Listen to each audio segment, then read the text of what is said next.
कहानी शुरू होती है। रवि शर्मा एक साधारण ऑफिस में काम करने वाला इंसान है। रोज सुबह 9 से शाम 6 की नौकरी, फिर घर, वही दिनचर्या।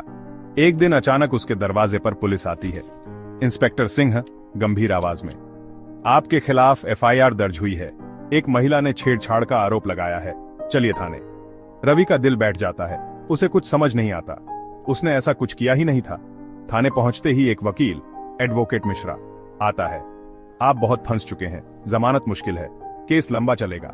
अगर आप तुरंत 2 लाख रुपए दे देते हैं तो मैं केस रफा दफा करवा सकता हूं। डरे सहमे रवि के चेहरे पर पसीना छलक आता है। वो अपने माता पिता को फोन करता है, पर वो भी घबरा जाते हैं। रवि मजबूरी में कर्ज लेकर पैसे दे देता है और फिर कई दिनों तक डर और तनाव में जीता है। लेकिन कहानी यही नहीं खत्म होती। उसकी छोटी बहन अनुपमा, जो लॉ की स्टूडेंट थी, घर आई। उसने पूरा मामला सुना और रवि से पूछा, भैया आपने कुछ किया है क्या? रवि बोला, नहीं, लेकिन मुझे इतना डर लग रहा था कि कुछ समझ ही नहीं आया।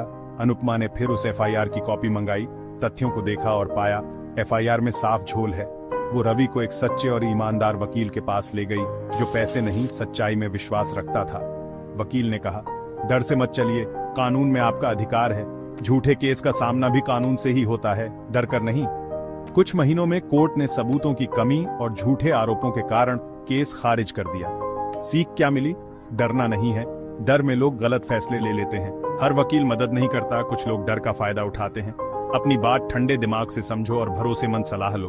कानूनी अधिकार जानना और जागरूक रहना जरूरी है। अंतिम संदेश, कभी कोई भी कानूनी नोटिस, एफआईआर या पुलिस केस आए, घबराइए मत। ये दुनिया डराने वालों से नहीं, समझदारी से फैसला लेने वालों से चलती है।